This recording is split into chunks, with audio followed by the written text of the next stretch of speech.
Good morning बच्चों। I welcome you all to MGCI fighter batch lecture series 2.0। हम last lecture में पढ़ रहे थे कोशिका चक्र तथा कोशिका विभाजन चैप्टर। हमने समसूत्री विभाजन में पूर्वावस्था, मध्यावस्था और पश्चावस्था का चर्चा कर ली थी, पश्चावस्था की चर्चा कर ली थी। पूर्वावस्था में संघनन होता है गुणसूत्रीय पदार्थ का। मध्यावस्था में सभी गुणसूत्र मध्य पट्टिका पर आकर स्थित हो जाते हैं और उनसे तर्कु तंतु इस प्रकार जुड़ते हैं कि एक ही गुणसूत्र के दोनों अर्ध गुणसूत्र दो विपरीत ध्रुवों से अपने काइनेटिक कोर के माध्यम से जुड़ जाते हैं। तीसरी अवस्था हमने पढ़ी थी पश्चावस्था। पश्चावस्था में प्रत्येक गुणसूत्र के गुणसूत्र बिंदु का विखंडन होता है, जिसकी वजह से सभी गुणसूत्र अलग अलग हो जाते हैं और अब ये संतति गुणसूत्र कहलाते हैं। पहले अर्ध गुणसूत्र कहलाते थे, अब संतति गुणसूत्र या स्वतंत्र रूप से गुणसूत्र कहलाते हैं। तो ये हमने देख लिया था पश्चावस्था में। और पश्चावस्था में अलग होने के बाद ये विपरीत ध्रुवों की ओर गति करने लगते हैं। गति इस तरह की होगी कि गुणसूत्र बिंदु आगे की ओर तथा इसकी भुजाएं पीछे की ओर होंगी। तथा गुणसूत्रों के आकार का अध्ययन करने के लिए आकार का अध्ययन करने के लिए पश्चावस्था एक महत्वपूर्ण व्यवस्था है, प्रावस्था है। यहां तक हमने कल पढ़ लिया था। अब इसके आगे की चर्चा करते हैं। अगली अवस्था है अंत्यावस्था। अंत्यावस्था।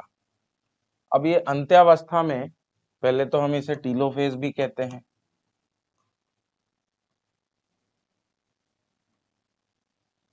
अंत्यावस्था में वही घटनाएं दोबारा होंगी जो पूर्वावस्था में हुई थी, उसकी विपरीत घटनाएं। जैसे पूर्वावस्था में क्या हुआ था? पूर्वावस्था में केंद्रक झिल्ली या केंद्रक आवरण अदृश्य हो गया था, केंद्रिका अदृश्य हो गई थी, केंद्रक अदृश्य हो गया था, हमें गुणसूत्र दिखने लग गए थे। उसके अलावा गोल्जी काय, एंडोप्लाज्मिक रेटिकुलम, ये दोनों भी अदृश्य हो गए थे। ये सब वापस आएंगे। मतलब जैसा कोशिका ने पिछली बार किया था उसका उल्टा दोहरा के वापस वैसी अवस्था लाने की कोशिश की जाएगी। तो इसको समझते हैं। प्रारंभ कहाँ से होगा? तो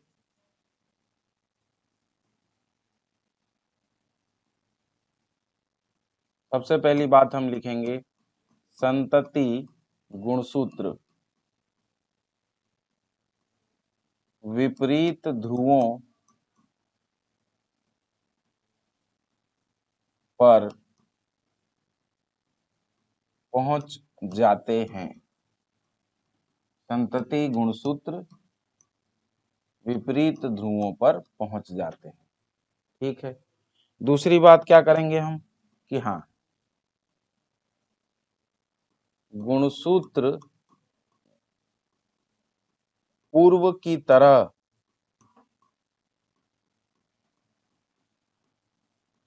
पुनः असंघनित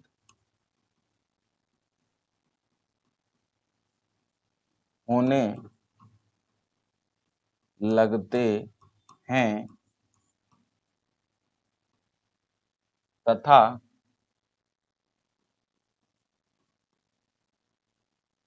पुनः पूर्वावस्था के ही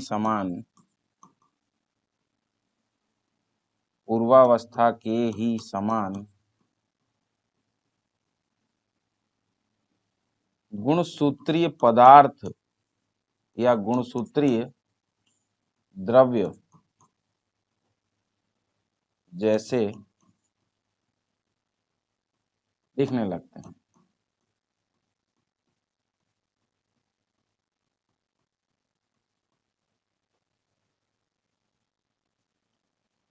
यह गुणसूत्रीय पदार्थ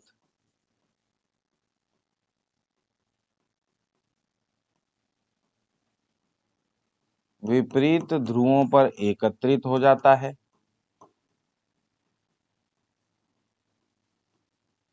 एकत्रित हो जाता है तथा इस पदार्थ के इर्द गिर्द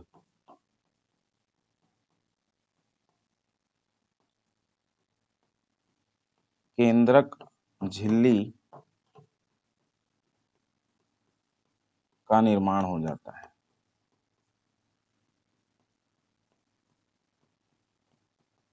हो जाएगा।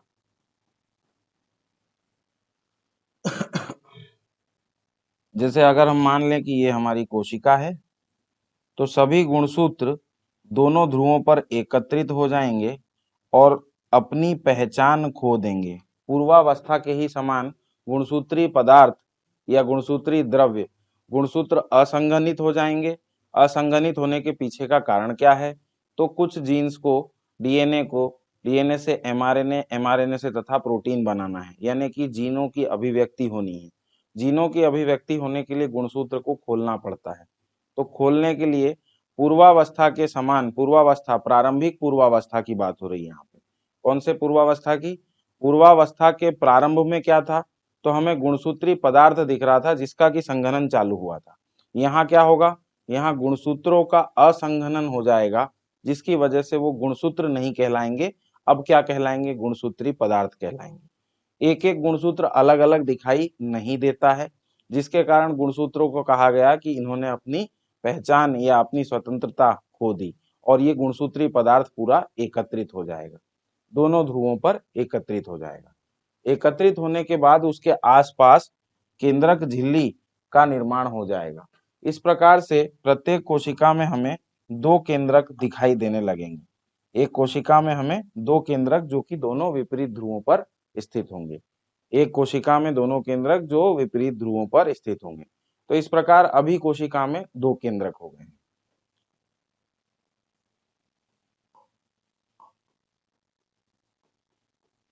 कोशिका में दो केंद्रक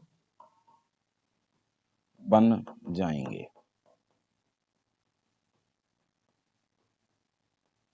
इसके अलावा क्या होगा? तो केंद्रिक यानी कि न्यूक्लियोलस, इसके बाद गोल्जी काय, गोल्जी बॉडी तथा एंडोप्लाज्मिक रेटिकुलम,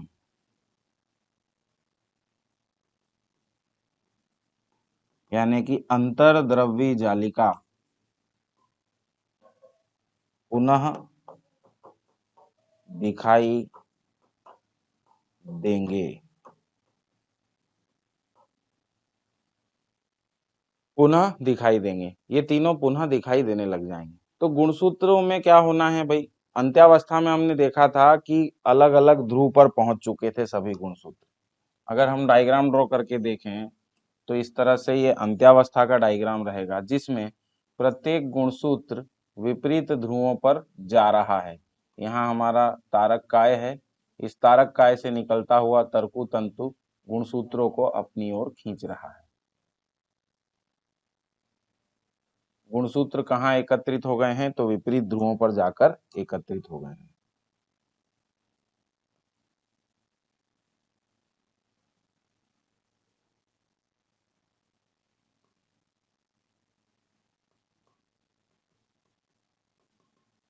जब ये एकत्रित हो जाएंगे तो ये फिर असंघनन प्रारंभ कर देंगे। ये कहाँ की बात कही हमने? तो ये हुआ था पश्चावस्था के दौरान। पश्चावस्था के दौरान दोनों विपरीत ध्रुवों की ओर गति करने लगे थे, लेकिन अंत्यावस्था के समय में दोनों विपरीत ध्रुवों पे पहुंच चुके हैं। तो अंत्यावस्था का डायग्राम में हमें समझ में आएगा कि हाँ, यहाँ पर एक गुणसूत्रीय पदार्थ एकत्रित होकर एक आसपास झिल्ली बन गई, ये एक केंद्रक बना। तो अब यहाँ पर एक कोशिका में दो केंद्रक बनेंगे और दोनों कोशिका केंद्रकों को ही कहेंगे हम संतति केंद्रक। पहले संतति गुणसूत्रों की बात की, अब संतति केंद्रक की बात कह रहे हैं। दोनों क्या हैं? संतति केंद्रक। अब एक कोशिका में दो केंद्रक हो गए, ठीक है। अगर कोशिका के द्रव्य का विभाजन होगा तब जाकर के आगे यहाँ से दो कोशिकाएं बन जाएंगी और दोनों कोशिकाएं संतति कोशिकाएं कहलाएंगी। यहाँ पर संतति केंद्रक बन चुके हैं। कौन सी अवस्था है ये? अंत्यावस्था, ठीक है। आइए देखें एनसीईआरटी क्या कहता है। सूत्री विभाजन की अंतिम अवस्था के प्रारंभ में अंत्यावस्था गुणसूत्र जो क्रमानुसार ध्रुवों पर चले गए हैं। बात कहां से स्टार्ट की गई कि गुणसूत्र ध्रुवों पर चले गए हैं। ये गुणसूत्र असंघनित होकर अपनी संपूर्णता को खो देते हैं, संपूर्णता या पहचान को खो देते हैं। मतलब क्या होगा, सभी गुणसूत्र असंघनित होंगे एक साथ, तो क्या सभी अलग अलग दिखाई देंगे? तो नहीं दिखाई देंगे। मतलब गुणसूत्र दिखाई नहीं देता, गुणसूत्र दिखाई नहीं देता। वह अर्ध गुणसूत्र द्रव्य दोनों ध्रुवों की तरफ एक समूह के रूप में एकत्रित हो जाते हैं। अर्ध गुणसूत्र दोनों ध्रुवों की तरफ एक समूह के रूप में इकट्ठे हो जाते हैं। ठीक है, इस अवस्था की मुख्य घटनाएं निम्नवत है। गुणसूत्र विपरीत ध्रुवों की ओर एकत्रित हो जाते हैं और इनकी पृथक पहचान समाप्त हो जाती है। ठीक है, गुणसूत्र समूह के चारों तरफ केंद्रक झिल्ली का निर्माण हो जाता है। ये इंपॉर्टेंट पॉइंट है। केंद्रिका, गोल्जी काय तथा अंतर्द्रव्य जालिका का पुनर्निर्माण हो जाता है। इसके बाद अगला फेज आता है कोशिका द्रव्य का विभाजन। कोशिका द्रव्य के विभाजन में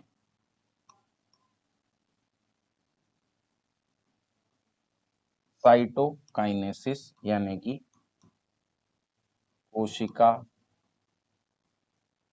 द्रव्य विभाजन।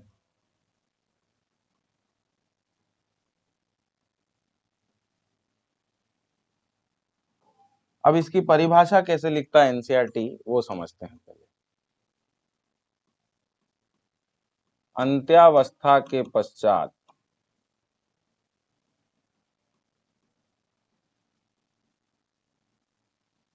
प्रत्येक कोशिका में दो केंद्रक उपस्थित, दो केंद्रक उपस्थित। ठीक है, ये बात हम जानते हैं। अब कोशिका स्वयं अपना द्रव्य विभाजित करेगी। कोशिका स्वयं अपने द्रव्य का विभाजन करेगी, जिससे दो संतति कोशिकाओं का निर्माण होगा, दो संतति कोशिकाओं का निर्माण होगा।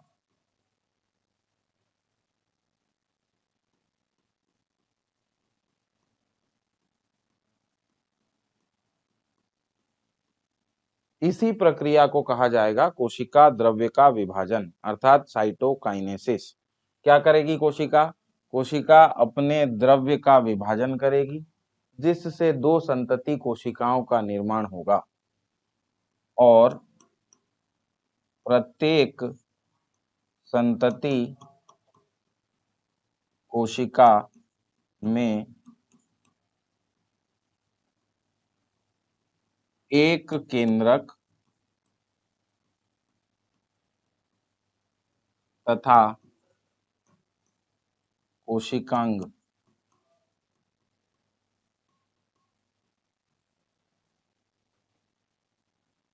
वितरित हो जाएंगे, वितरित हो जाएंगे। इस प्रक्रिया को ही कहा जाएगा कोशिका द्रव्य का विभाजन। इस प्रक्रिया को हम जानते हैं क्या कहा जाएगा, कोशिका द्रव्य का विभाजन। देखिए अब इसमें क्या होता है, कोशिका स्वयं अपने द्रव्य का विभाजन करती है, जिससे दो संतति कोशिकाओं का निर्माण होगा। ये बात ठीक है। अब जब विभाजन होगा तो किस तरह का होगा कि प्रत्येक संतति कोशिका में एक एक केंद्रक चला जाएगा और कोशिकांग वितरित हो जाएंगे। इस पूरी प्रक्रिया को हम कहते हैं कोशिका द्रव्य का विभाजन अर्थात साइटोकाइनेसिस। आइए अब इसको समझते हैं। पादपों तथा जंतुओं में ये भिन्न प्रकार का होता है। पादपों में अलग प्रकार से होता है, जंतुओं में अलग प्रकार से होता है, जंतु कोशिकाओं में। दोनों को हम समझेंगे बारी बारी, लेकिन पहले यहाँ पे एक कंडीशन है जिसे हमें समझनी चाहिए। अभी हम जानते हैं कि प्रत्येक कोशिका में दो केंद्रक उपस्थित हैं। अगर यह कोशिकाएं विभाजित न हो पाई, कोशिका द्रव्य का विभाजन न हो पाया, तो ऐसी अवस्था में एक कोशिका में दो केंद्रक रह जाएंगे। यदि कोशिका द्रव्य का विभाजन नहीं हो पाता तो क्या होगा? एक कोशिका में दो केंद्रक उपस्थित ऐसे केस को, ऐसी कोशिकाओं को संकोशिका कहते हैं। संकोशिका, संकोशिका। संकोशिका में क्या होगा कि एक कोशिका में एक से अधिक केंद्रक उपस्थित होंगे। जैसे इसका उदाहरण है नारियल का भ्रूणपोष।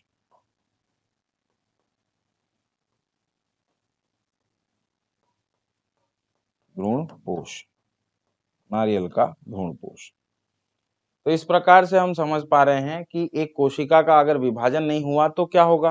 तो बोले कि एक कोशिका में एक से अधिक केंद्रक उपस्थित होंगे। अगर ये प्रक्रिया और बार हुई, मतलब और केंद्रक विभाजन हुए परंतु कोशिका द्रव्य का विभाजन नहीं हुआ, तो ऐसी कोशिकाएं बनेंगी जिसमें एक से अधिक केंद्रक होंगे, और ऐसी कोशिकाओं को कहा जाता है संकोशिका, यानी कि इंग्लिश में इसे कहा जाता है सिंसीशियम। ठीक है, ये बात हमने कर ली। अब हम ये बात करेंगे कि कोशिका द्रव्य का विभाजन जंतु कोशिकाओं में कैसे होता है।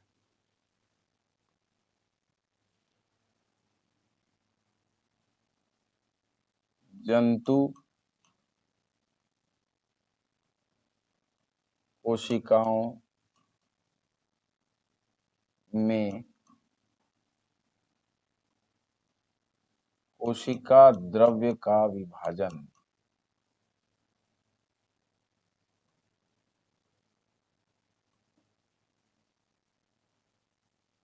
ठीक है, इसको समझते हैं।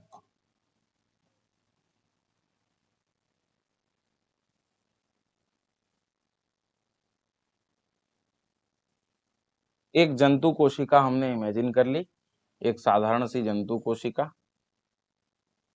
इसमें हमने अंत्यावस्था के पश्चात दो केंद्रक दिखा दिए हैं।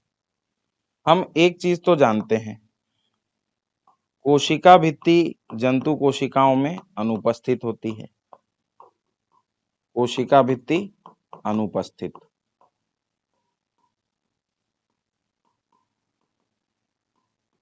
और कोशिका झिल्ली जो है वो कैसी संरचना है? कोशिका झिल्ली, इसके बारे में हम जानते हैं कि ये एक लचीली संरचना है। ठीक है, अब ये लचीली है तो इसका फायदा कैसे उठाती है कोशिका?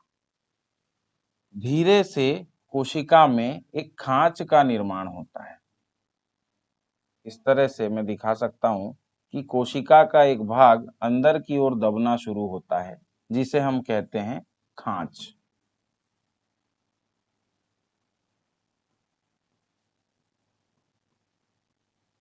खांच का निर्माण होगा।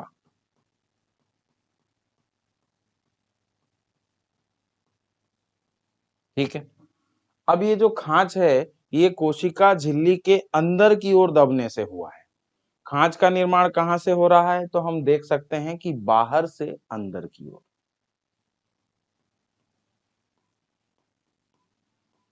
बाहर से अंदर की ओर।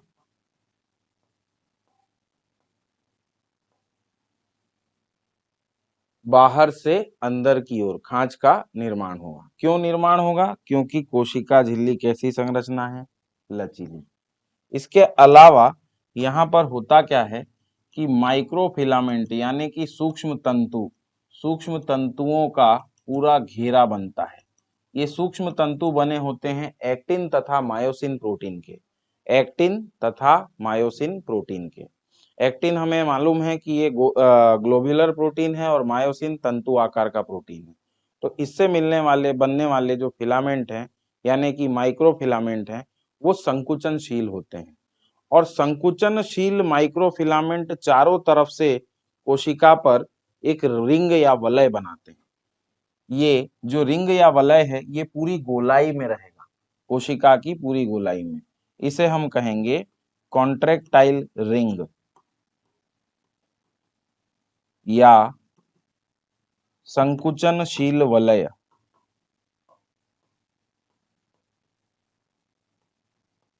संकुचनशील वलय जैसे जैसे ये कॉन्ट्रैक्ट होता जाएगा, जैसे जैसे ये और संकुचित होता जाएगा, तो हम समझ सकते हैं कि ये जो खांच बनी है इस खांच की गहराई बढ़ती जाएगी। तो अगले प्रक्रिया में क्या होगा, तो हम समझ सकते हैं कि भाई इस तरह से खांच की गहराई बढ़ गई है।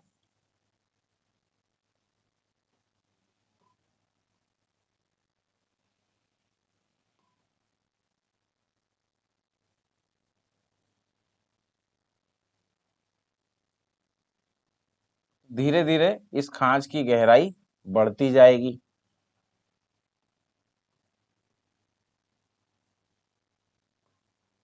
खांच दोनों तरफ से गहराता जाएगा।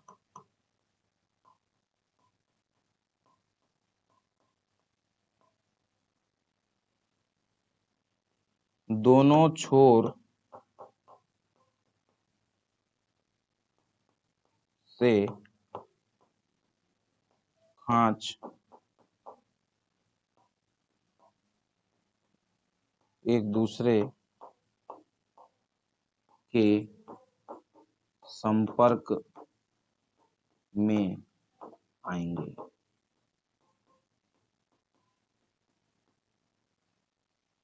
अंत परिणाम क्या होना है, तो अंत परिणाम तो भैया इस तरह का होगा कि जैसे ये कोशिका है, इस कोशिका में खांच इस तरफ से ऐसा गहरा हो चुका है और इस तरफ से भी गहरा हो चुका है। ये दोनों एक दूसरे को फाइनली टच कर देंगे और इस प्रकार से ये कोशिकाएं विभाजित हो जाएंगी, दो कोशिकाओं में विभाजित हो जाएंगी। तो परिणाम क्या होगा, तो हमें परिणाम इस तरह का मिलेगा जिसमें दो संतति कोशिकाएं हमें देखने को मिलेंगी। ये था कोशिका द्रव्य का विभाजन जंतु कोशिकाओं में। इसके लिए सवाल क्या पूछा जाता है नीट में कि किस प्रकार होगा, तो कोशिका द्रव्य का विभाजन खांच निर्माण से होगा। कोशिका द्रव्य का विभाजन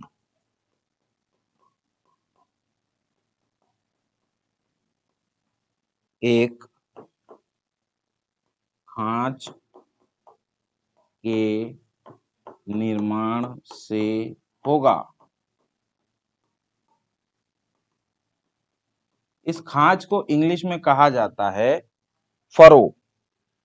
खांच को हम क्या कहते हैं, फरो, सेल फरो, कोशिका खांच।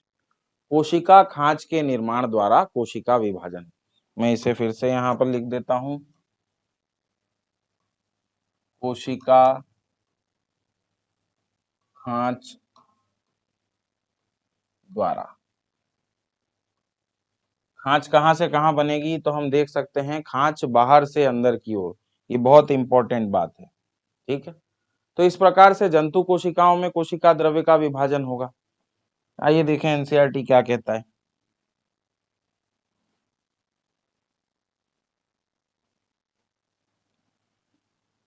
सूत्री विभाजन के दौरान द्विगुणित गुणसूत्रों का संतति केंद्रकों में संपृथकन होता है, जिसे केंद्रक विभाजन कहते हैं। इसने केंद्रक विभाजन की एक और परिभाषा यहाँ पर दे दी है।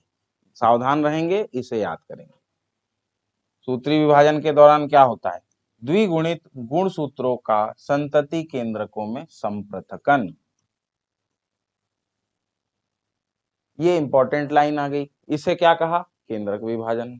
ठीक है, इसके बाद देखिए, कोशिका विभाजन संपन्न होने के अंत में, यहां पर होना चाहिए था केंद्रक विभाजन संपन्न होने के अंत में, कोशिका स्वयं एक अलग प्रक्रिया द्वारा दो संतति कोशिकाओं में विभाजित हो जाती है। दो संतति कोशिकाओं में विभाजित हो जाती है। इस प्रक्रिया को कोशिका द्रव्य विभाजन कहते हैं।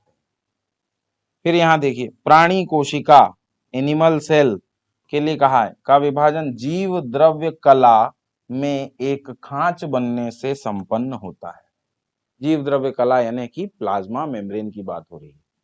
खांचों के लगातार गहरा होने, खांच गहरा होता जाएगा, और अंत में केंद्र में आपस में मिलने से कोशिका द्रव्य दो भागों में बंट जाता है।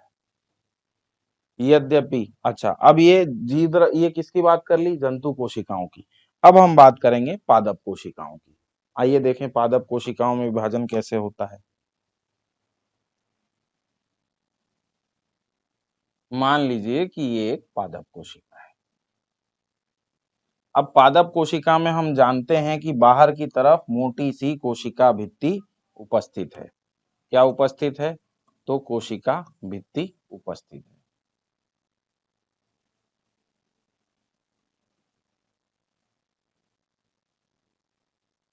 ठीक है, बाहर कोशिका भित्ति उपस्थित है।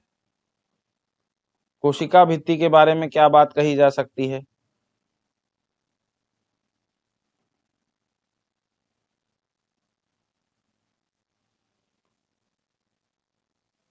अप्रसारणीय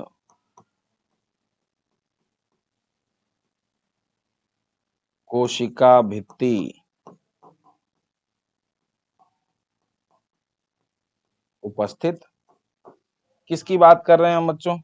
तो हम अभी बात कर रहे हैं पादप कोशिकाओं की। पादप कोशिकाओं में कोशिका विभाजन, cell division in plant cells. कैसे कहेंगे इसको?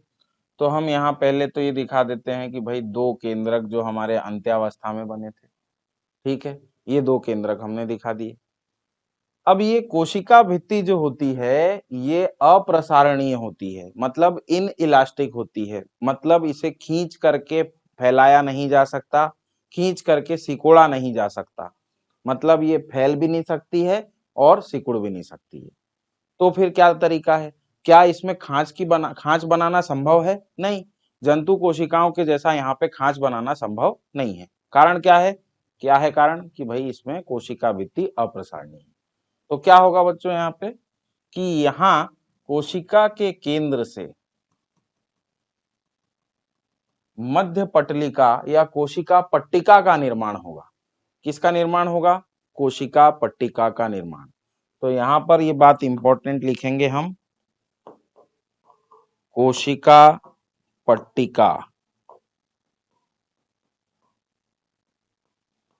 के निर्माण से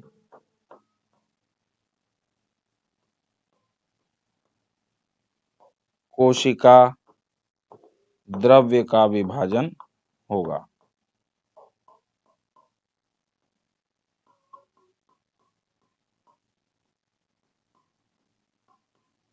कोशिका द्रव्य का विभाजन होगा। कोशिका पट्टिका को हम इंग्लिश में कहते हैं cell plate. By the formation of cell plate cytokinesis will occur. Cell plate formation, cytokinesis will occur due to cell plate formation. फिर इसके आगे की बात करते हैं। देखिए, अब ये कोशिका पट्टिका जो है यानी सेल प्लेट जो है, इसे ही कहा गया है सेल प्लेट को या कोशिका पट्टिका को भविष्य की मध्य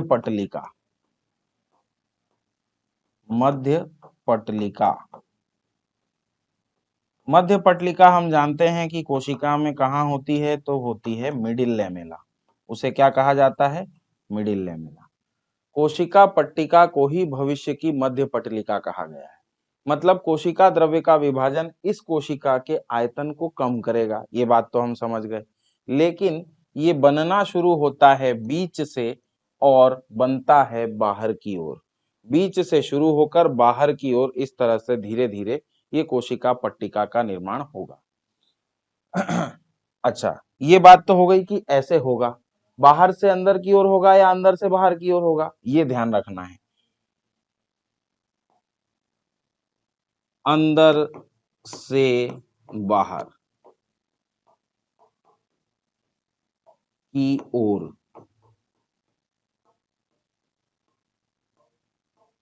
किसका निर्माण होगा? कोशिका पट्टिका का निर्माण होगा। कोशिका पट्टिका का निर्माण अंदर से बाहर की ओर होगा। अब ये बात करते हैं कि कौन बनाएगा, कैसे बनाएगा, क्यों बनाएगा। तो देखिए, इसमें पहली बात तो हम लिखेंगे कि पादप कोशिकाओं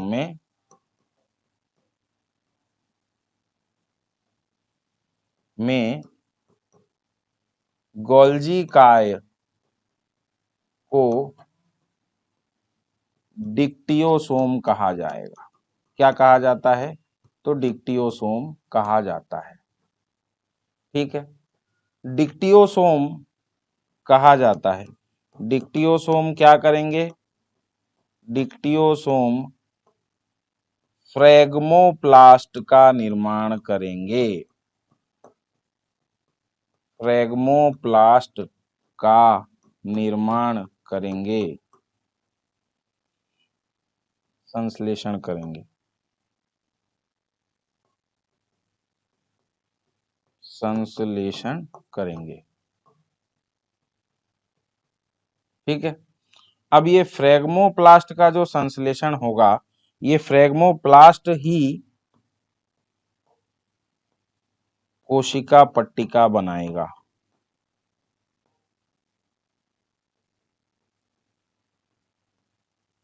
कोशिका पट्टिका नहीं, पहले इस बात को यहां पर हम ऐसे समझते हैं कि फ्रेगमोप्लास्ट कोशिका के मध्य तल पर एकत्रित होने लगेंगे। एकत्रित होने लगेंगे।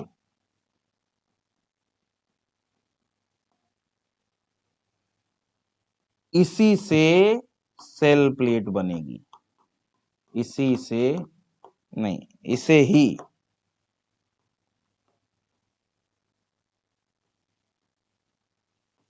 एकत्रण आगे बढ़ने पर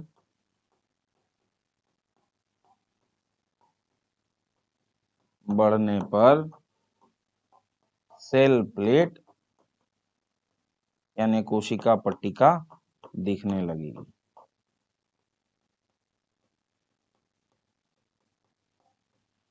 तो इसको समझते हैं।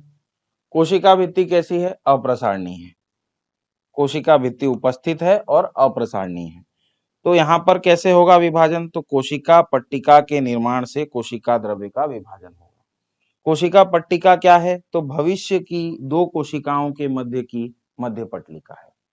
कहां से बनेगी? तो अंदर से बाहर की ओर बनेगी। अब इसको बनाएगा कौन? तो पादप कोशिकाओं में गोल्जी काय को कहा जाता है डिक्टियोसोम। ये डिक्टियोसोम क्या करेगा?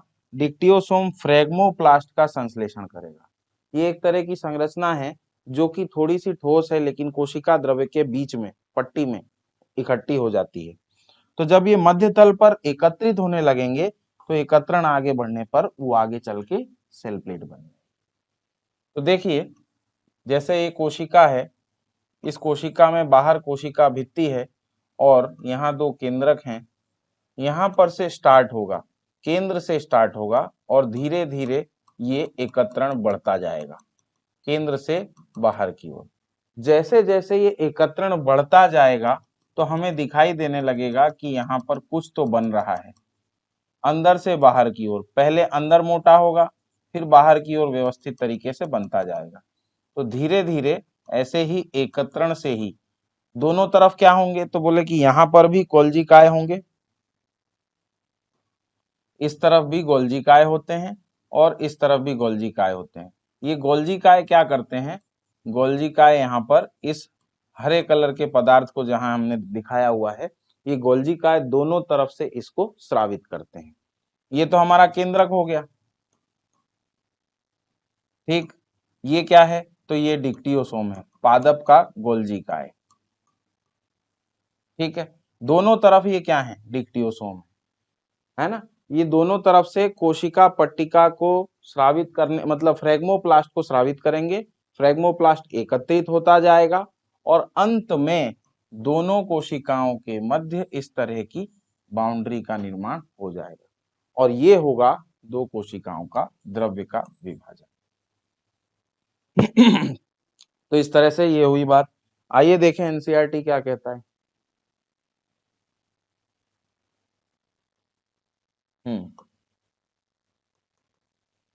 यद्यपि पादप कोशिकाएं जो अपेक्षाकृत अप्रसारणीय कोशिका भित्ति से घिरी होती हैं, अतः इनमें कोशिका विभाजन दूसरी भिन्न प्रक्रियाओं द्वारा संपन्न होता है, ठीक है। पादप कोशिकाओं में नई कोशिका भित्ति निर्माण, पादप कोशिकाओं में नई कोशिका भित्ति का निर्माण होता है। कहां से, केंद्र से शुरू होकर बाहर की ओर होता है। जबकि यहाँ पर क्या हुआ था, जंतु कोशिका में हमने यहाँ देखा एक खांच बनने से संपन्न होता है। खांच कहाँ से बनेगा, बाहर बनेगा और गहरा अंदर की ओर होगा, मतलब बाहर से अंदर की ओर जंतु कोशिकाओं में। फिर पादप में क्या देख रहे हैं, केंद्र से शुरू होकर बाहर की ओर, ठीक है। पूर्व स्थित पार्श्व कोशिका भित्ति से जुड़ जाता है। अब ये कोशिका भित्ति थी दोनों तरफ, जिसे हमने आपस में जोड़ दिया।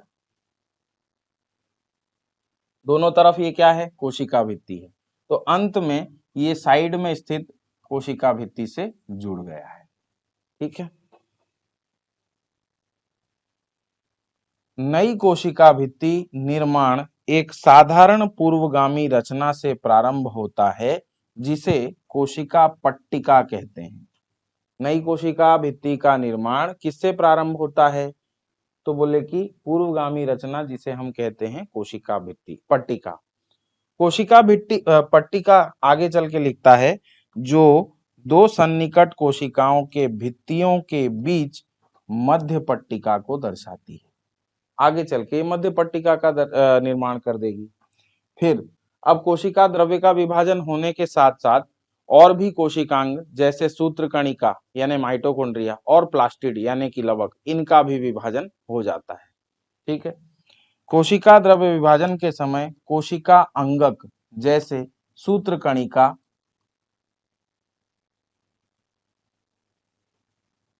व प्लास्टिड यानी कि लवक का दो संतति कोशिकाओं में वितरण हो जाता है, ठीक है। कुछ जीवों में केंद्रक विभाजन के साथ कोशिका द्रव्य का विभाजन नहीं हो पाता है। ये कंडीशन हमने पहले देख ली थी। इसके परिणाम स्वरूप एक कोशिका में कई केंद्रक बन जाते हैं। ऐसे बहुकेंद्रकी कोशिका को संकोशिका कहते हैं। उदाहरण है नारियल का तरल भ्रूणपोष। भ्रूणपोष के साथ में तरल शब्द जरूर लिखा है, वो ध्यान रखिएगा। तो इस तरह से हमने समसूत्री विभाजन को पढ़ लिया। अब समसूत्री विभाजन के बाद हम पढ़ेंगे समसूत्री विभाजन का महत्व क्या है, सूत्री कोशिका विभाजन का महत्व क्या है।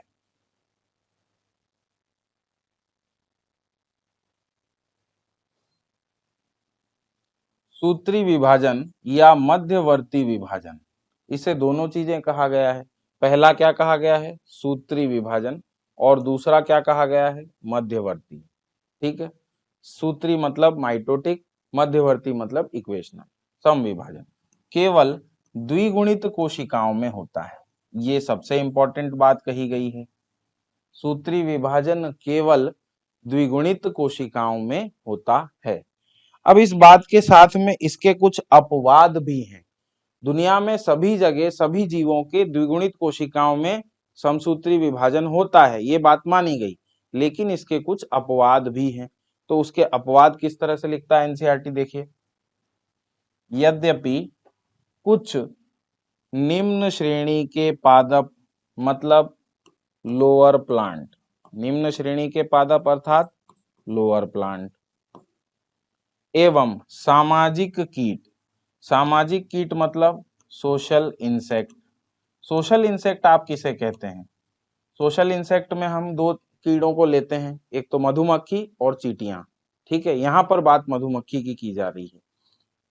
तो सामाजिक कीट में अगुणित कोशिकाएं भी सूत्री विभाजन द्वारा विभाजित होती हैं। बहुत इंपॉर्टेंट पॉइंट है कि समसूत्री विभाजन हमेशा तो द्विगुणित कोशिकाओं में होता है, परंतु कभी कभी जैसे उदाहरण दिए हैं निम्न श्रेणी के पादप तथा सामाजिक कीटों में अगुणित कोशिकाओं में भी होता है। अगुणित कोशिका यानी हैप्लॉइड सेल में, जिसमें गुणसूत्रों का केवल एक ही सेट हो, ठीक है। सूत्री विभाजन का एक प्राणी के जीवन में क्या महत्व है, इसका समझना काफी आवश्यक है। तो यहां मैं आपको एक चीज और बताऊंगा जिसे कहा जाता है nucleocytoplasmic ratio, nuclear cytoplasmic ratio. इसे कहा जाता है केंद्रक कोशिका द्रव्य अनुपात, द्रव्य अनुपात। इसमें क्या होता है कि जैसे अगर ये कोशिका मान ली जाए, कोशिका हमने मान ली, इस कोशिका में ये केंद्रक मान लिया, केंद्रक और कोशिका के आयतन का अनुपात, केंद्रक का अनुपात होगा, केंद्रक का आयतन होगा, ठीक है भाई। कोई भी चीज है उसका आयतन तो होगा, कोई भी आकार है आकृति, उसका क्या होगा, आयतन होगा। तो हम केंद्रक का आयतन लेते हैं और कोशिका का आयतन लेते हैं, कोशिका द्रव्य का आयतन, और इन दोनों का निकाल लेते हैं अनुपात। क्या निकाल रहे हैं हम, विभाजन करेंगे तो अनुपात निकलेगा, ठीक है। ये अनुपात एक फिक्स रेंज में होना चाहिए, यानी कि परास, एक परास में, निश्चित परास में, एक परास में होना चाहिए, रेंज में होना चाहिए। भाई क्या होता है कि अगर ये कोशिका वृद्धि करेगी, मान लो इस कोशिका ने वृद्धि कर ली और केंद्रक ने वृद्धि नहीं की, तो केंद्रक के आकार और कोशिका के आकार में परिवर्तन हुआ है। भाई केंद्रक परिवर्तित नहीं हुआ, केंद्रक का आयतन वही था, कोशिका का आकार बड़ा हो गया, कोशिका ने क्या कर लिया, वृद्धि कर ली, तो कोशिका का आयतन बढ़ गया और केंद्रक का आयतन नहीं बढ़ा। तो यहां पर अगर हम लिखें तो केंद्रक का आयतन वही का वही रहा, केंद्रक का आयतन, या मान लो केंद्रक का आयतन भी बढ़ा लेकिन उतना नहीं बढ़ा, केंद्रक का आयतन बढ़ा, कोशिका द्रव्य का आयतन बढ़ा,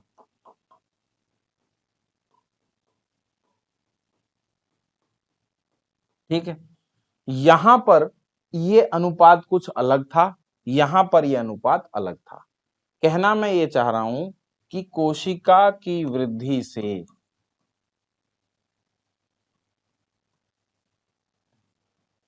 कोशिका की वृद्धि होगी तो केंद्रक कोशिका द्रव्य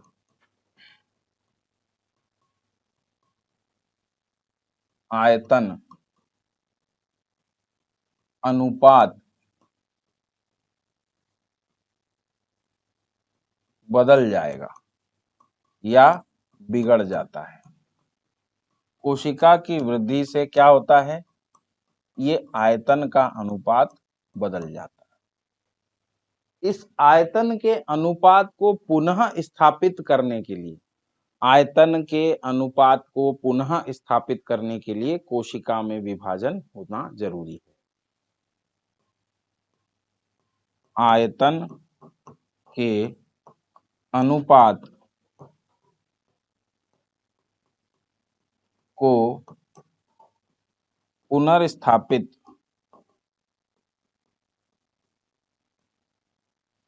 करने हेतु कोशिका विभाजन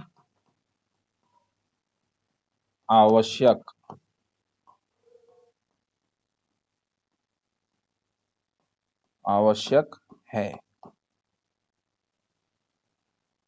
ये बात इंपॉर्टेंट है, समझने लायक है कि भाई कोशिका की वृद्धि होगी तो कोशिका के द्रव्य और केंद्रक के द्रव्य का आयतन अनुपात बिगड़ जाएगा।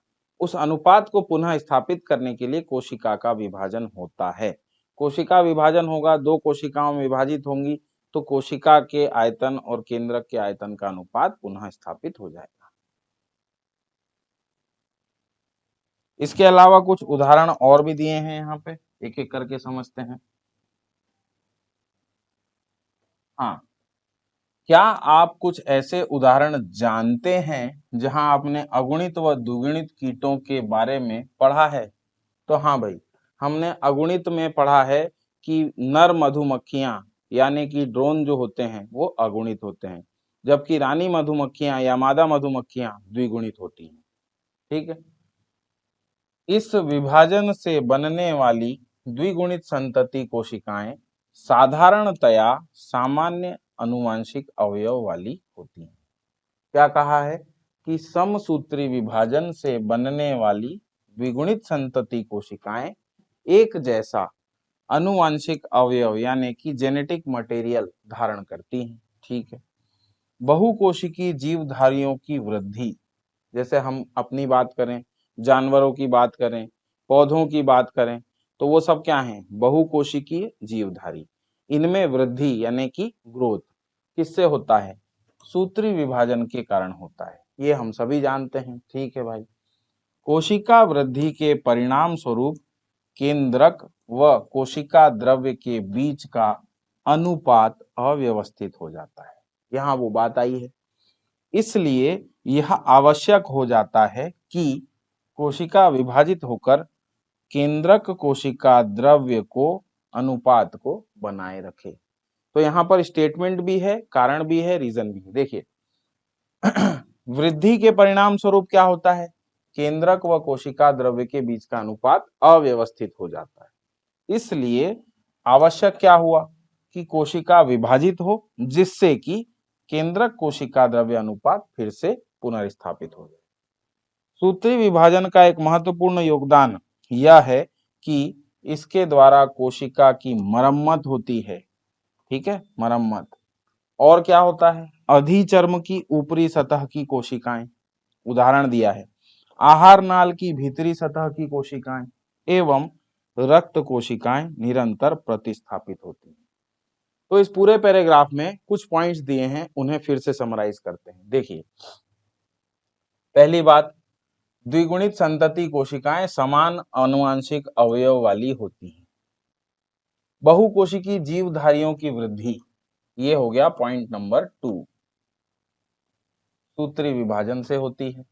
तीसरा, केंद्रक व कोशिका द्रव्य के बीच का अनुपात अव्यवस्थित हो जाता है, इसलिए विभाजन उस अनुपात को पुनर्व्यवस्थित करता है। ठीक है।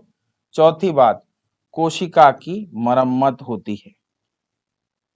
पांचवी बात, अधिचर्म के ऊपर की सतह की कोशिकाएं प्रतिस्थापित होंगी, आहार नाल के भीतरी सतह की कोशिकाएं प्रतिस्थापित होंगी और रक्त कोशिकाएं प्रतिस्थापित होंगी। तो ये 7 पॉइंट हैं, या यूं कहें कि लास्ट के 5 को, तीनों को मिला दे तो 5 पॉइंट हुए जो आपको सूत्री विभाजन के महत्व को समझा रहे हैं। तो इस तरह से हमने आज सूत्री विभाजन या समसूत्री विभाजन कंप्लीट किया। अगले लेक्चर में हम पढ़ेंगे अर्धसूत्री विभाजन। ठीक है, मिलते हैं नेक्स्ट लेक्चर में। Thank you.